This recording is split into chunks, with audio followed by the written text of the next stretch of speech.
Okay, a little bit about me to explain what I do and then what I do not. I've been a head teacher and class teacher for 20 years, so I've worked with thousands of children who have all kinds of talents and issues. I have a diploma in child counselling and have led child protection teams and have a qualification in child protection from Harvard University. I've been trained as a Rainbow's child grief facilitator, and I've trained children in preparing them for the sacraments. I've been a volunteer with abandoned children, with the Missionaries of Charity, and I'm now working online one-to-one with children and with parents during the COVID pandemic. So it's important to note I'm not a doctor, I'm not a psychologist, and although I have a diploma in child counselling, I'm not a registered counsellor. So I want to make that clear. I do have a lot of research, but many of the things I'll be talking to tonight are from 20 years of rolling up my sleeves and working with children at the chalk face. So the areas I'll be covering tonight include the pandemic and how it's affected children, their symptoms of anxiety, how anxious thoughts lead to feelings and then actions. And the main body of the talk is on practical parenting strategies. And I'll be covering 4 aspects of the child: their heart, their body, their mind, and their soul. And I'll finish with some practical next steps for you. As we're talking about primary age children, and this could include preschool children. So if we say children from 3 to 12, that covers a huge range of developmental phases. Also, children have different personalities and home situations and different reasons to be anxious. So what I cover in 40 minutes can only be general, but I hope there will be something that can help your situation, and I'm going to try and be as practical as possible. So if by the end of this session you can take away one concrete strategy that helps a child in your family, your situation, I will be happy. If you can take more than that, I'll be ecstatic. Okay, so we're hearing a lot about anxiety in the media at the moment. What is it? Well, anxiety is a general unease, a fear of what is uncertain. And it's really assuming that things may not go well and how we can prepare for it. Anxiety could be triggered by an event or a thought, and some people are genetically predisposed to being more anxious than others. Anxiety robs people of joy, it erodes hope, and it eats away at their confidence. And it's no small thing. If you are someone who suffers from anxiety, and I would say I did have anxiety as a child, and it's something that crops up when I'm under a lot of stress. So I have all sympathy for children who have anxiety. It is no joke. Even to the point that in the liturgy of the Mass, before 2011, it was included in the Eucharistic liturgy after the Our Father. We used to hear the priest say, "In your mercy, keep us free from sin and protect us from all anxiety." So if it's important enough to be said after the Our Father, it's a serious issue. Now we hear the priest say, "Keep us safe from all distress." And for many children now, that distress is anxiety. So how has the COVID pandemic affected children? Well, it's eroded their sense of security. Things have changed. Familiar patterns and routines have been interrupted. They've been told not to touch things, not to touch people. Their normal social contact with people has stopped. There have been several changes. They've been unable to go to school.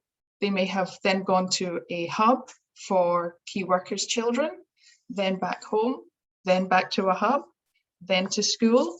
So there are a lot of inconsistencies which don't make children feel safe. They can't read people's faces if people are wearing masks. There may be rows at home over doing schoolwork or not. There may be rows between parents or other siblings because of the tension at home.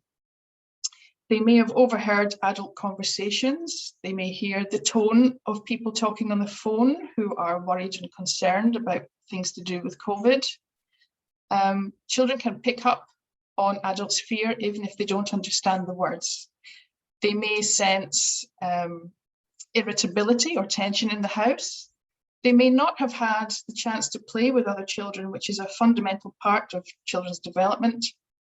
They may have been living in a climate of fear and may as well have experienced bereavement or loss. So all of these create a lot of unease for children. I've put here a phrase I've often heard in schools from other teachers, and I've put that it's a face palm for me because I don't always agree with it. People will say that children are resilient and they always bounce back. They are resilient in the sense that they do carry on with their lives, but children are affected in many ways. If you think of how children adopt your accent, your culture, your mannerisms, even your sense of humor, they absorb things. And at a time like the COVID pandemic, they can take on worries that their brains aren't ready for.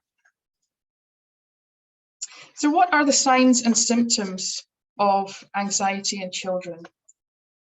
Well, I would say that the younger a child is, the less able they are to express their anxiety in words, and they will use their bodies and their behavior to tell you that they're not happy and that they're not okay and that they're worried. So that could include bedwetting, nightmares, anger, tantrums, clinginess, regressive behavior, nail biting, thumb sucking, walking around with a comfort blanket, pulling out their hair, pulling out their eyelashes or eyebrows, having panic attacks, having shortness of breath, avoiding normal events, missing school, and avoiding challenges and new situations. Now, you might say, well, these are normal aspects of child behavior, these are phases, and you're right, they are. But if there's a cluster of these behaviors and it's triggered by something, it's, especially during this climate of the COVID pandemic, it could well be anxiety that they're suffering from if you notice a change. When I'm working with children, I often make breakthroughs when I explain that there are two kinds of fear, and I use pictures of dinosaurs to explain. So God has given us a mechanism that keeps us safe. We know when something is very dangerous that we need to defend ourselves or run away, fight or flight. So if a child imagines how they would feel if a big scary Tyrannosaurus Rex came near, their brain would think, I am in danger. They would feel scared and their body would get ready to run away. Unfortunately, if they have anxiety, their body will respond in exactly the same way, even if the fear isn't something that needs to be, the child needs to be afraid of. So here I have a picture of a very cute dinosaur who's very innocent and is trying to invite them to a party. And here, children love the acronym false evidence appearing real. So this is unhealthy fear that cripples a child's thinking. So their thought is, again, I'm in danger, I'm afraid, and I need to run away, or I need to fight this, when in fact, there isn't something to be afraid of. And this is what we're trying to shed light on tonight. So I'm going to be looking at 4 aspects of the child. And as you know yourself, you don't think of yourself as a compartmentalized person. Your heart, body, mind, and soul are interwoven, and they all affect each part. So I'm really doing this for the purposes of a presentation and a way to organize my thoughts and strategies to share with you. I do have a PDF handout that Matt has very kindly agreed to share with you after the presentation. So if you're not able to take notes, please know that there will be something that's already been prepared for you. I'm starting with the heart, as it's the emotional culture of the home. As Catholics, we have a devotion to the Sacred Heart of Jesus. We don't have a devotion to the Sacred Mind or the sacred will of Jesus, but to his heart. Through the Gospels, we see the whole range of emotions that he had. He wept when Lazarus died. He was very angry when he saw the temple being desecrated. And he was so anxious and afraid in the Garden of Gethsemane that he sweated blood. So he feels in the way that we do. And he's also from an area of the world where it's very normal to share your emotions. Sometimes it's not the same in our culture in Scotland. It's acceptable to rejoice at a football match and to shout and to cheer. And sometimes some people find it easier to express their emotions after they've had a little dram. And sometimes in Scotland, we are afraid to show all our emotions, especially the stronger ones. And in Britain as a whole, we're known for having a stiff upper lip. So one suggestion I would have is to make sure that children are allowed to express all the range of emotions, and that they're taught that emotions are a gift and they're not something to be embarrassed about. If you validate and honor their emotions and listen to them, that is a big help. Younger children especially don't have the vocabulary to express their emotions. So it really helps them if you equip them. So they probably know how to say, I'm happy, or I'm sad, or I feel angry. You can enrich their vocabulary and help them say that they are disappointed or they're delighted. If you are angry, show them how to express anger in a healthy way. You could show them that you're punching a cushion or a pillow, or even shouting into the pillow, so that they will then do the same. Be careful in how you express your emotions, especially if there are heated arguments or on the phone to other people, because children see you as a model and as a hero, and they will copy you. Let them release their emotions. There was an interesting article in The Guardian last week about children whose emotional cups are full and they need to be released. So it's really important that you take time to listen to children and not dismiss all the tears. Let their hearts pour themselves out into yours.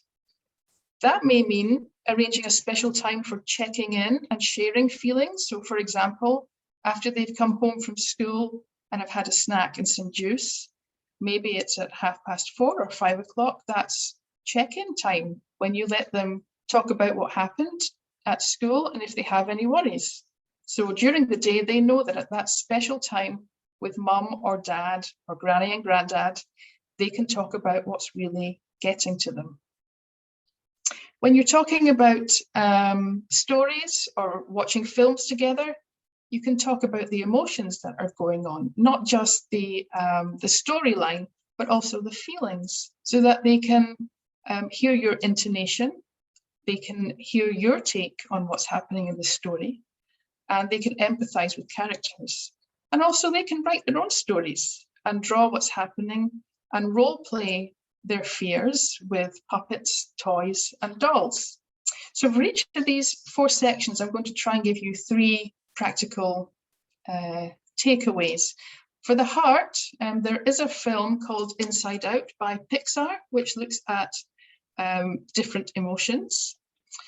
If any child has experienced loss during the pandemic, there's a classic book called The Velveteen Rabbit that looks at loss. And if you look at Amazon, there are all sorts of games, flashcards, and books that look at emotions. But I would say the most important asset you have is you. They need your heart, and they want to pour themselves out into you. So it's really your openness and the culture that you nurture in your home that's going to make a big difference. God heals people through other people. The body. I just happened to come across this afternoon, the gospel where Jesus puts his arms around children and lays his hands on them. Touch is really important for children, and they express their fear through their bodies. So for children and adults alike, when someone is anxious, it's really important to try and slow down their breathing and try and deepen their breathing. So in a minute, I'm going to show you a couple of things to do that can help children and you. I'll be doing the same with scanning body muscles for relaxation. Children need to have fun.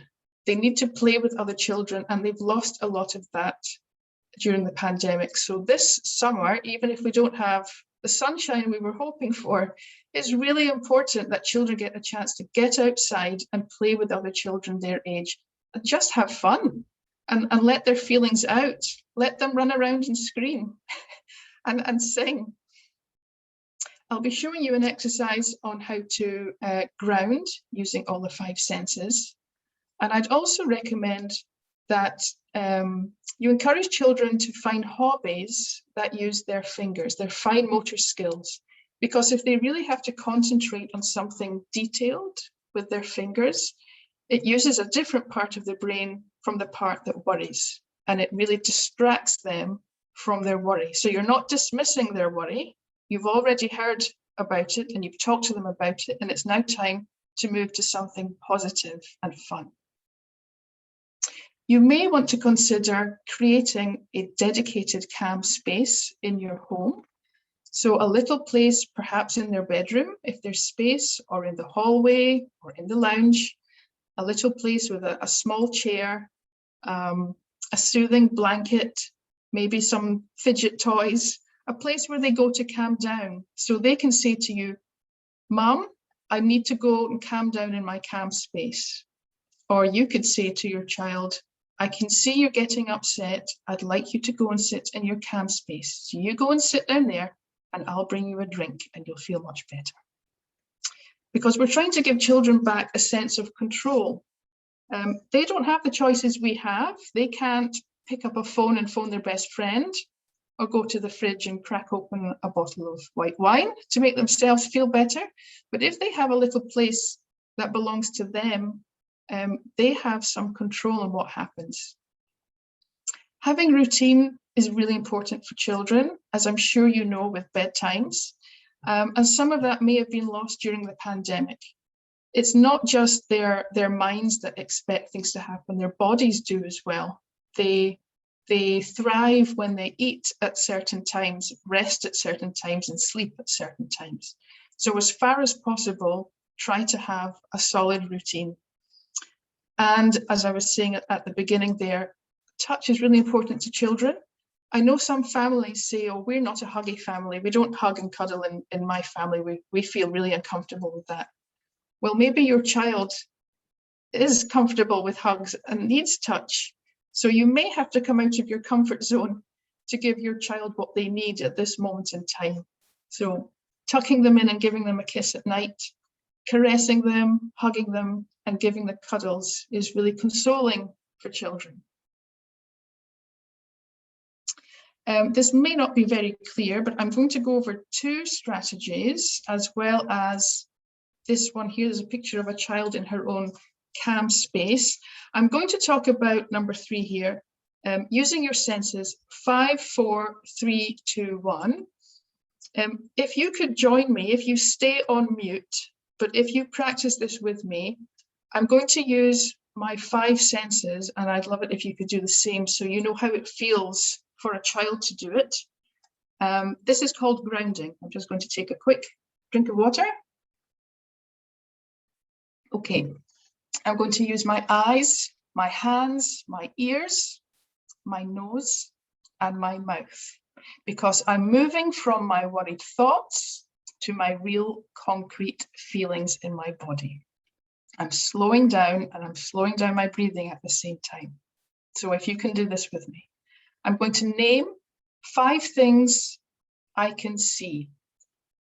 So I can see my laptop, my kitchen window, my kettle, my oven, my mouse, my keyboard. I'm going to name 4 things I feel.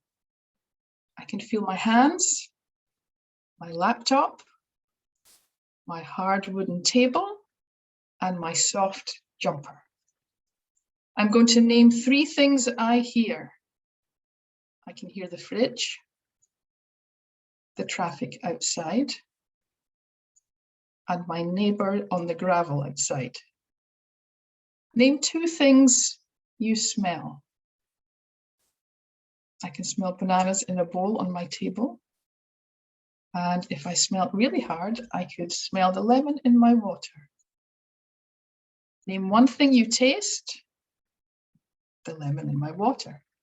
So that's a really simple exercise, and you can see that it's getting children to move from worrying and thinking to feeling and sensing with their body to what is real, not to what ifs and maybes and things that could not work out.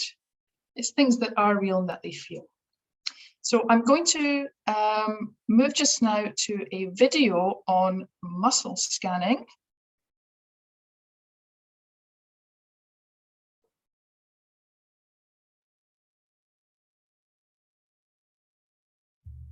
Imagine that the butterfly is flying nearby and it lands on your forehead. And when it does, your forehead feels warm and your muscles relax.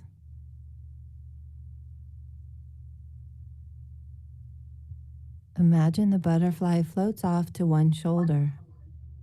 And as it rests there, your shoulder starts to feel pleasant and warm, and it relaxes.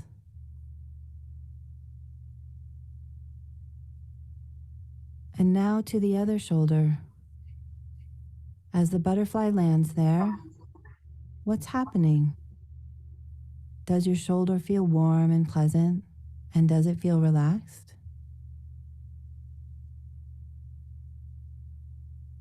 Are you ready for the butterfly to move?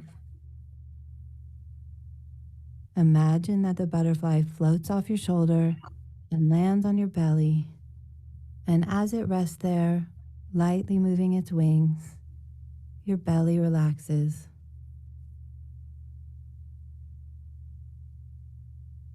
And as you continue on your own, imagine the butterfly floating through the air as it finds its way to your knee, or maybe even one of your toes. Okay, so that was just to give you a taster of how children can slow down with a visual resource, which is available on YouTube.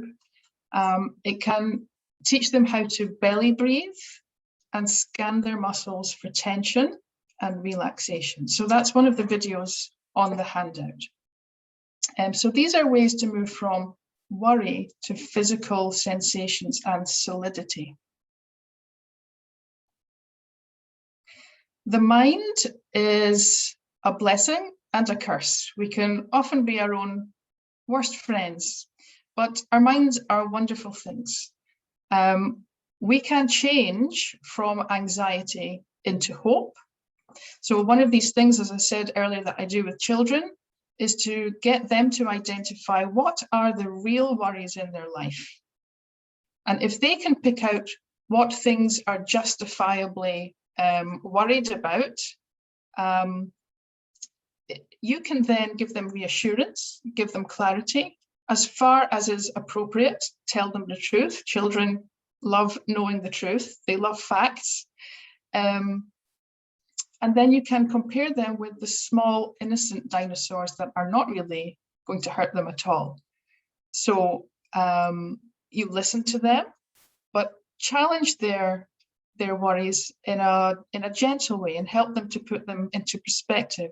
So not to tell them that their fears are silly, not to tell them what you think, but to try and question them into finding their own perspective and realizing that it's not really as dangerous as they thought.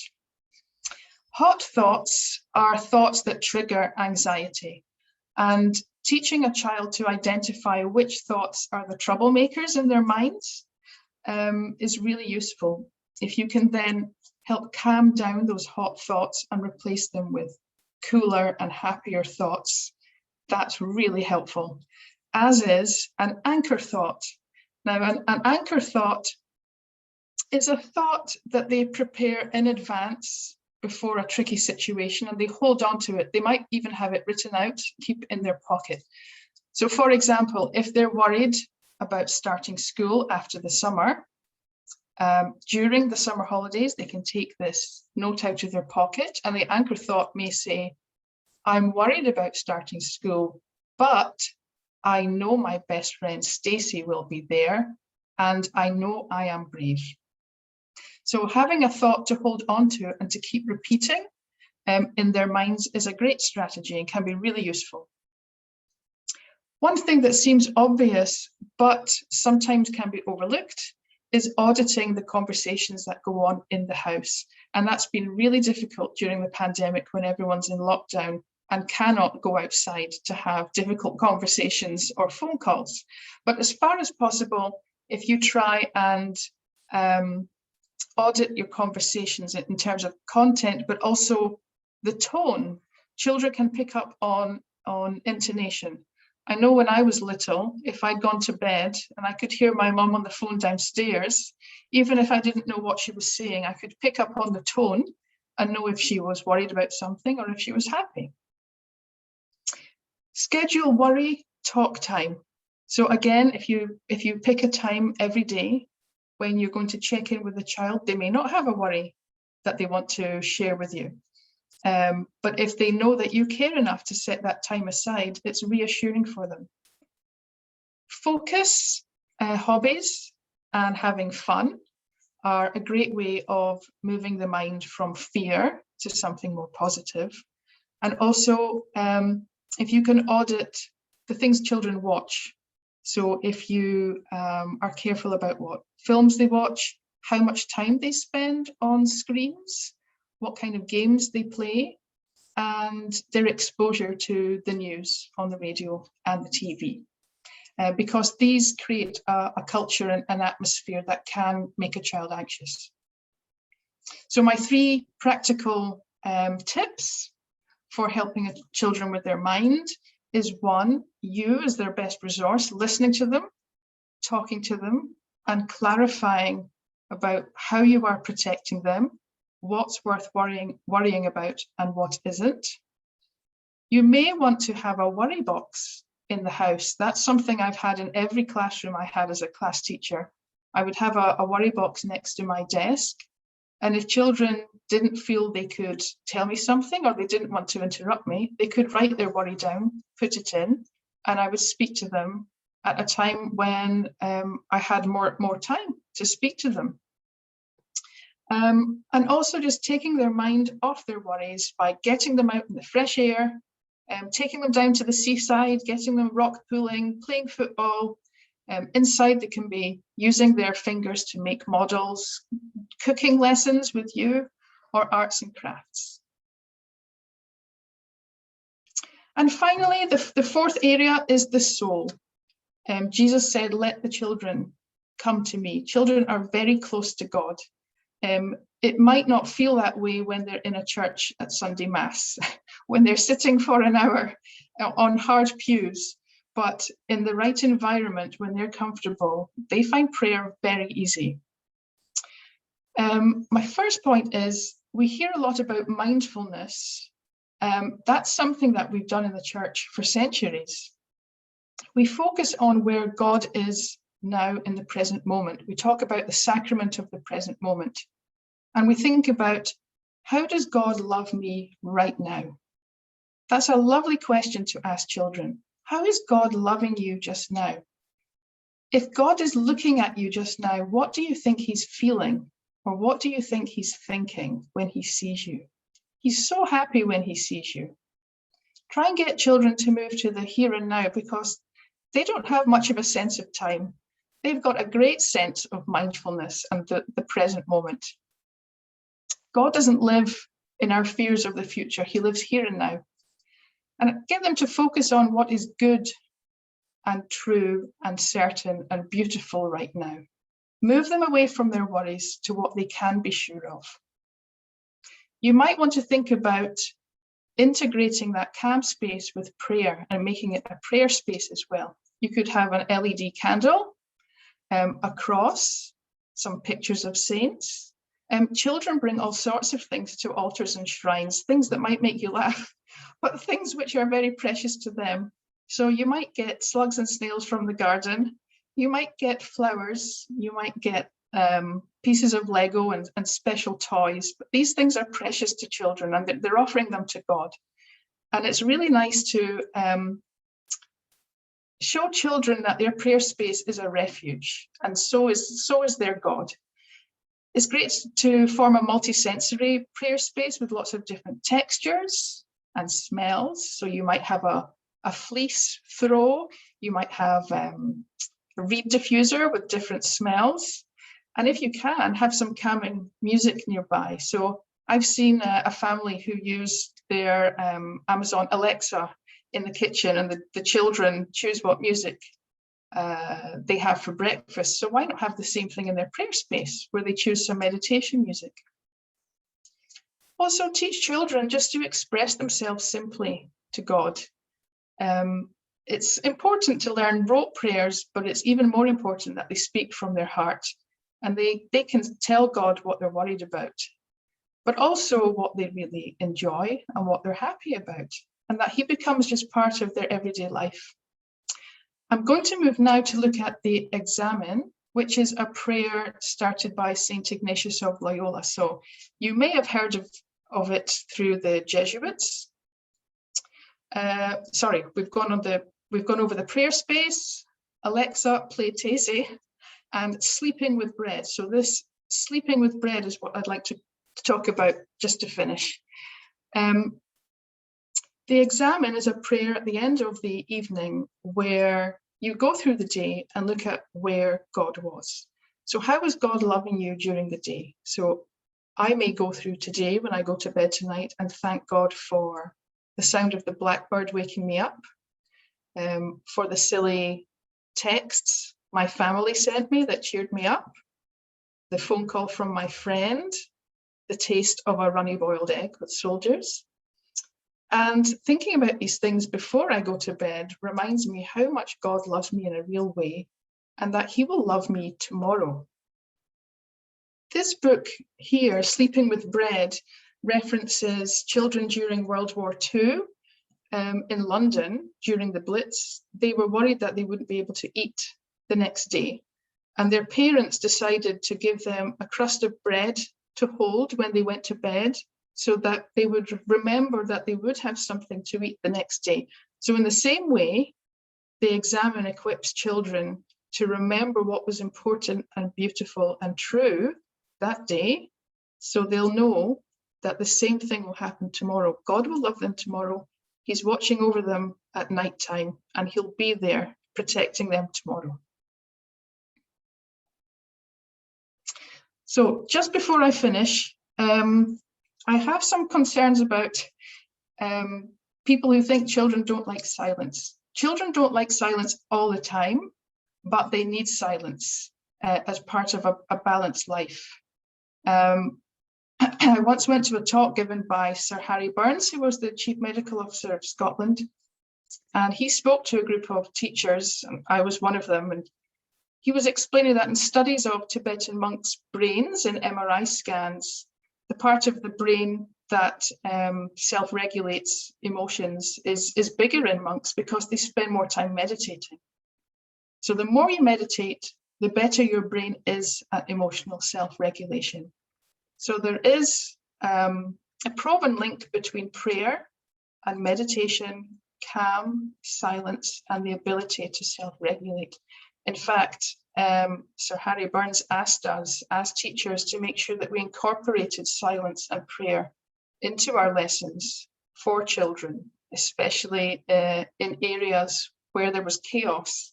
I actually had a child in my class at that time who was 6 and whose mum struggled with substance addiction. And this boy came into my room once and said, "Miss Dodds, I want to tell you what I did last night. I put a note on my door and I shut my door, and on the note it said, 'Please do not disturb me. I am trying to pray.'" And in that same class, I ran a prayer and meditation after school club, which some people may think sounds very boring, but I had full attendance, and at the end of term, the head teacher came to tell me that out of all the after school clubs, which included Zumba and basketball and Lego club and chess, the prayer club was the only one which had 100% attendance. And the children had told me it was the only time in their lives that they had peace and quiet and could think. So children do need silence, and when they get it, they love it. They just don't like too much of it. Before I go to next steps, I just want to add, there may be something in here that makes you feel, gosh, this isn't just for children, I could do with that. Well, it's really important you look after yourself and that you're not burdened with self-guilt. We've gone through a hard time in this COVID pandemic, and the fact that you've turned up here tonight means that you're trying your best and that you care about your child and your children.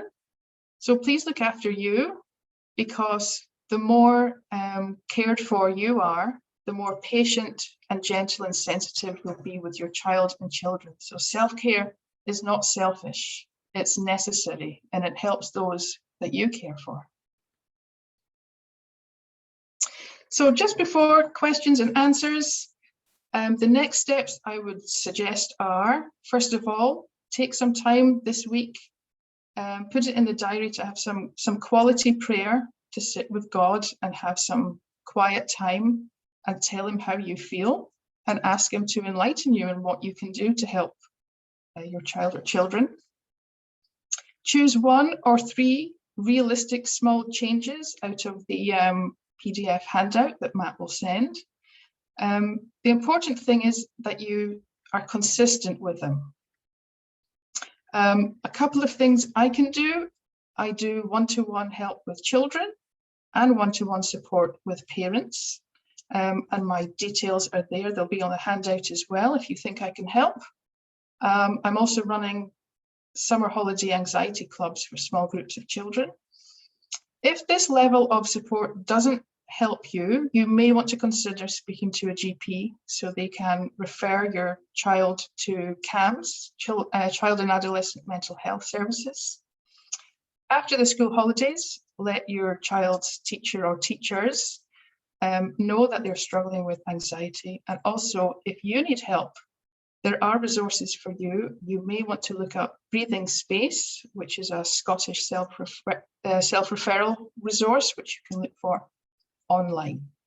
So that's it from me, and I would be delighted to answer any questions.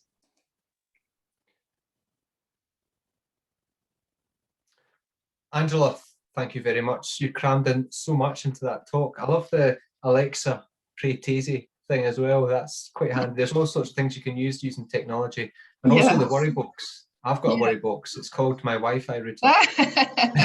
And I could see the bottom of your screen, your wee Wi-Fi bars going yellow now and again. I was like, oh, please don't lose her. But we kept you, and I'm very glad that we did. Right. Okay, so if you want to ask a question, use the Q&A function. Just click it. It should be at the bottom of your screen if you're on a laptop. If you're on an iPad or tablet, I think you need to tap the screen and there should be a more button and you'll find it there. Once just come in, I'll just check that now. Marjorie Kellas asks, what does the summer club look like? And I think maybe it's just asking a bit more detail about it. Sure. I'm running 3 age levels of clubs. So one is for children who are 5 to 7, 8 to 10, and 11 to 12.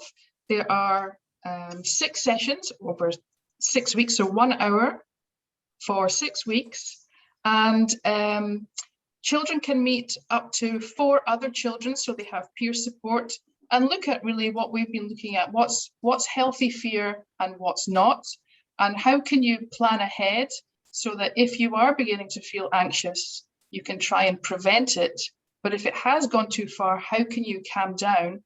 And looking at some practical strategies to help them look ahead to starting their new class, because I know a lot of children just now have been through so much change this year. A lot of them are nervous about starting either a new school or a new class, even sitting in a new chair next to somebody new.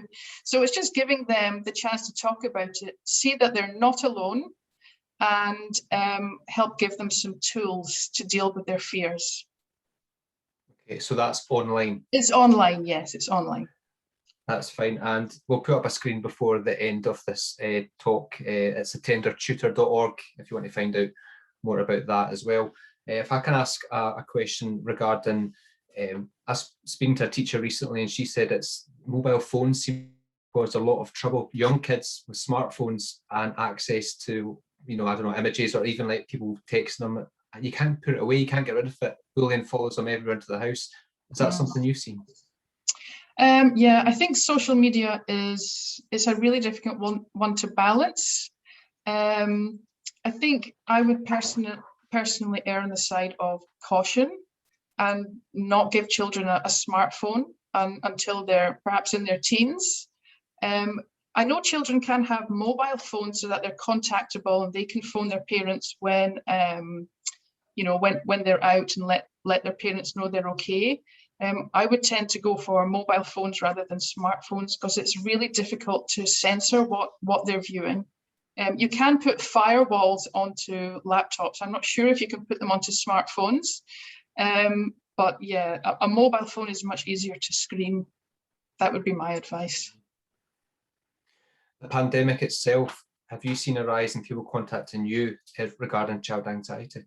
Oh, absolutely. I know at the beginning of the pandemic, people were really worried about children falling behind in their learning, and calls I had were about, reading and maths. But now almost exclusively, it's about anxiety. And sometimes it can express itself as anger or defiance. But 9 times out of 10, the root of it is anxiety. So it's almost like a separate epidemic of anxiety amongst children. Yeah. Kids are back in the playgrounds now just before the summer holidays. So is that seen an improvement? That gives us some hope for the future? Oh yeah, definitely. Yeah, it's great to see children running around. Where I live in the Borders, I love going for a daily walk and hearing children screaming at playtime. So it's great that children are getting a chance to let off some steam and run around, go down to the sea or into forests. But I do know from speaking to parents, a lot of children from primary 1 to primary 7, although they're getting the chance to go away on holiday somewhere close by in Scotland, they are really worried about changing class or starting a new school. So I think having consecrated time or a worry box where you can let children let some of that out and release their fears is really helpful, because their life's going to be full of challenges that they can't avoid.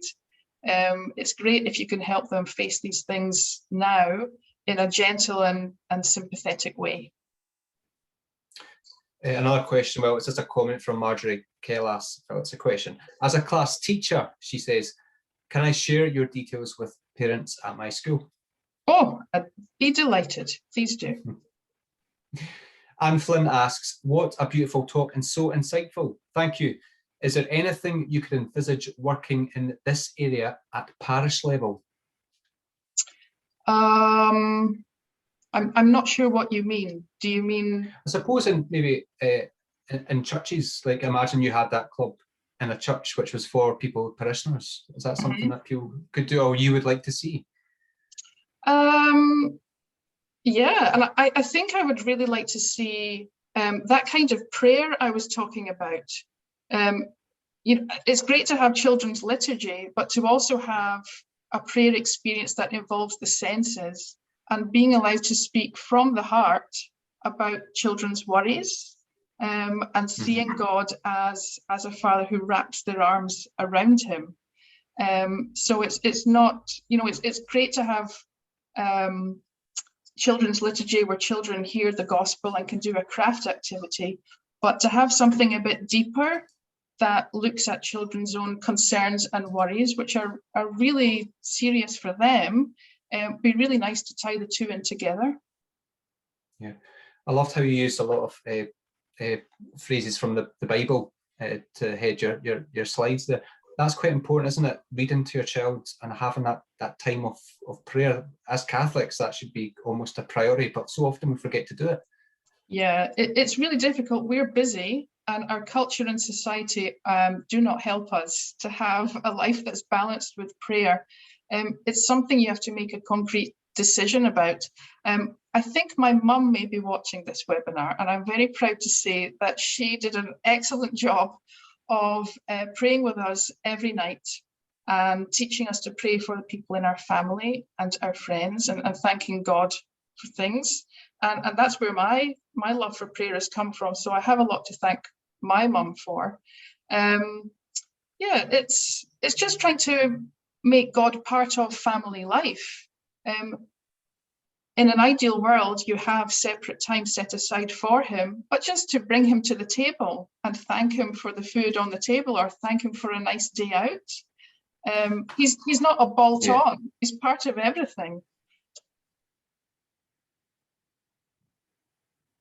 Yeah, put Christ centre of your family life if you can, certainly. And as you say, it's not always by rote. I remember we had the family rosary once in a while, and the statue used to be brought, the statue of Our Lady used to be brought around all the houses, and it was our turn at some time. I remember being dragged into the living room to do it, but I certainly don't regret it now.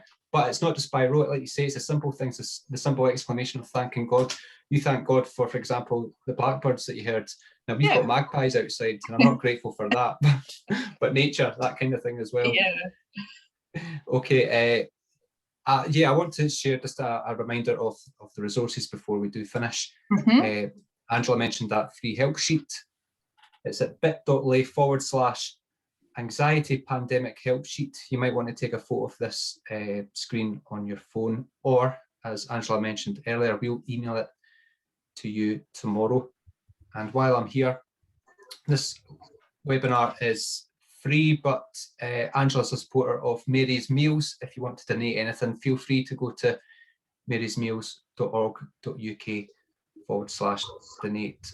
Also, this webinar is by our Catechetics Commission, who've put it together, and it was their idea. Thanks to them. They had one recently called Mental Health and the Pandemic. How can we respond? We recorded that, and it's on our YouTube channel as we're recording this one as well, and I'll upload it tomorrow if my worry box lets me do that. So we've still got a few minutes left. Well, maybe we can finish just a wee bit earlier. Just a final question. I've discussed the mobile phones, but also the practical tips. Maybe just a summary again of what's the practical tip that parents and children maybe respond to most often that you mentioned.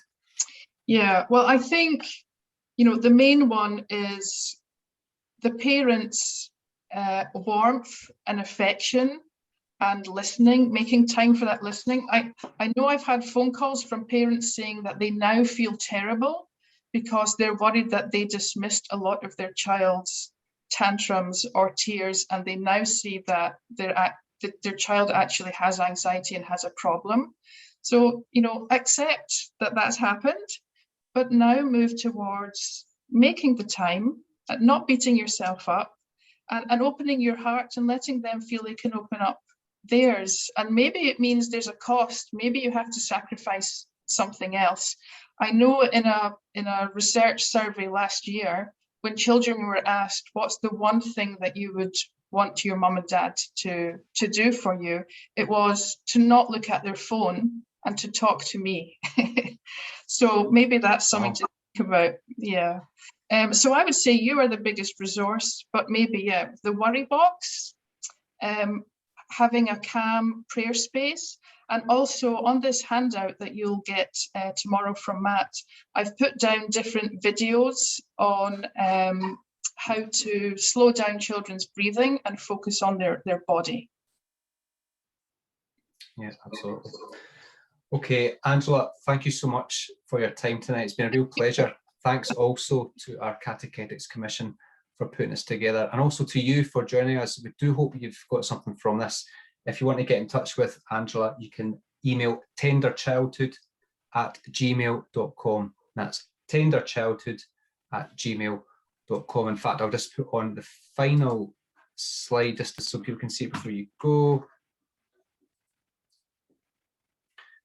Yeah, so the tendertutor.org is your website, and the details are there on the screen as well. Just before we finish, we're going to finish with a wee video which you highlighted to me earlier. Angela, can you tell us a wee bit about it while I get it set up? Yeah, this is a group of children from India, 6 children. They call themselves the Joyful Six, and I just love the way that they are staring the fear of COVID in the face. They're not taking the pandemic lying down. They are singing God's praises and enjoying each other's company. And it's just such a lovely positive note on which to end. So thank you, Matt, and thanks to everyone who joined. I hope you enjoy this video. And if I can help, please do get in touch. Thanks, everyone, and good night. Dear brothers and sisters, we are Joyful Six from India. And today we are trying to sing a small Tese chant in Italian, Spanish, French, English, and our native language Malayalam. We are not familiar with Italian, French, or Spanish. But the reason we do this is because we all wanted to let you know that you are not alone in this battle against COVID-19.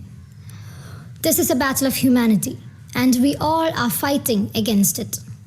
We all are the children of God, and so please join us in this chant. Let's all adore Him together.